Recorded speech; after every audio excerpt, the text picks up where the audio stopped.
Shalom, saudaraku yang kekasih dalam Tuhan Yesus. Kembali kita bertemu dalam acara renungan singkat. Saat ini kita akan mendengarkan firman Tuhan dan kita akan merenungkan firman-Nya yang saya beri judul Meninggalkan Manusia Lama dan Bertobat. Saudaraku yang kekasih dalam Tuhan Yesus, sebelum kita membaca dan merenungkan firman Tuhan bersama-sama, baiklah kita satu di dalam doa. Untuk itu, mari kita berdoa. Segala puji, hormat, dan kemuliaan kami naikkan kepadamu ya Allah, atas kasih dan penyertaan-Mu di dalam kehidupan kami. Untuk itu, izinkan kami mengucap syukur atas segala bentuk penyertaan baik-Mu pada kami semua. Saat ini kembali kami akan mendengarkan kebenaran firman-Mu. Biarlah kami mengetahui apa yang menjadi petunjuk bagi kehidupan kami selanjutnya. Semoga kebenaran firman-Mu yang akan kami baca dan dengarkan saat ini dapat menjadi petunjuk, terlebih menjadi berkat di dalam kehidupan kami. Melalui renungan ini dapat menjadi penerang kehidupan kami yang masih gelap. Tuhan yang Maha Kasih, bimbinglah kami untuk menjadi pendengar yang baik. Di dalam nama Tuhan Yesus kami bawa doa ini. Haleluya. Amin.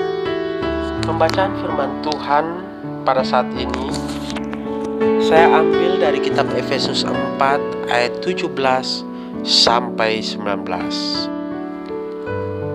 Firman Tuhan berbunyi demikian.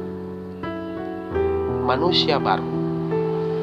Sebab itu kukatakan dan kutegaskan ini kepadamu di dalam Tuhan. Jangan hidup lagi sama seperti orang-orang yang tidak mengenal Allah, dengan pikirannya yang sia-sia dan pengertiannya yang gelap. Jauh dari hidup persekutuan dengan Allah, karena kebodohan yang ada di dalam mereka dan karena kedegilan hati mereka. Perasaan mereka telah tumpul sehingga mereka menyerahkan diri kepada hawa nafsu dan mengerjakan dengan serakah segala macam kecemaran.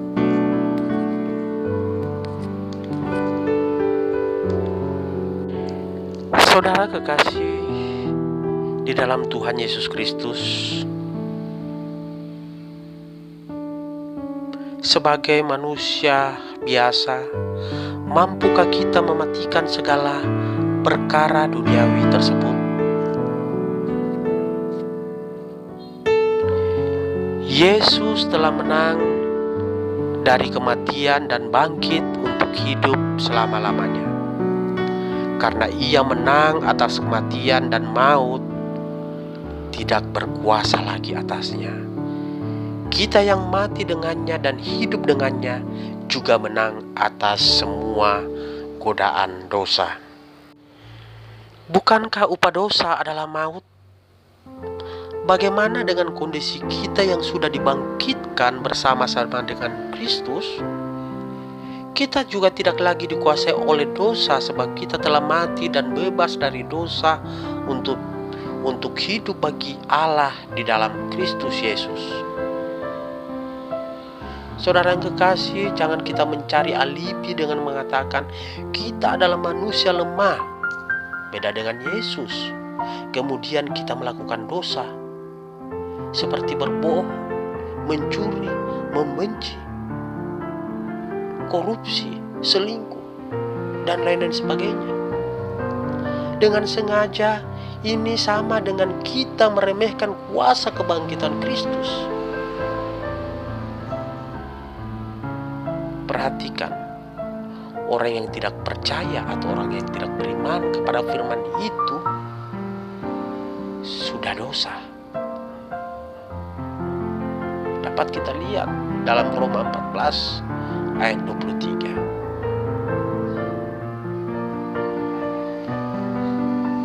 Dan dosa sekecil apapun akan berkembang biak menjadi besar jika tidak segera dimatikan. Saudara yang kekasih, Rasul Paulus mengakui justru di dalam kelemahan dia menjadi kuat. Rasul Paulus tidak kecewa, tidak putus asa. Oleh sebab kuasa Kristus menaunginya, sehingga tidak ada yang patut disombongkan dari dirinya. Kita dapat melihat di dalam 2 Korintus 12 ayat 7-10. Saudara yang kekasih, mengapa kita seringkali jatuh kembali dalam dosa? Karena kita merasa kuat sehingga tidak memerlukan Tuhan. Bukankah kita sering berdoa meminta pertolongan Tuhan? Setelah Tuhan mengabulkannya, kita merasa sudah menang, kemudian tidak lagi membutuhkan Dia.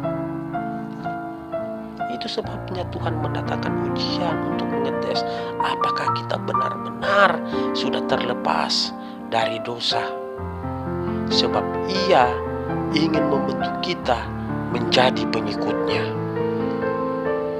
Menjadi pengikut Yesus bukan untuk dibanggakan, bukan untuk disombongkan, bukan untuk kehebatan, tetapi untuk kemuliaannya. Saudaraku yang kekasih dalam Tuhan, sudah berapa lamakah saudara menjadi Kristen? Mungkin sudah bertahun-tahun atau bahkan berpuluh-puluh tahun. Namun sekedar menjadi Kristen tidak cukup. Yang dikehendaki Tuhan adalah orang Kristen yang telah meninggalkan kehidupan lamanya dan menjadi manusia baru. Saudaraku yang kekasih dalam Tuhan Yesus, sebagai manusia baru sudah seharusnya kita tidak lagi mengenakan sifat atau kelakuan manusia lama kita, tetapi hiduplah sesuai dengan firman Allah dan hidup menurut pimpinan Roh Kudus. Kalau kita boleh jujur menilai kehidupan Kristen kita hari ini, untuk bisa bertumbuh menjadi manusia baru, maka perhatikanlah apa yang Paulus tegaskan dalam teks kita hari ini.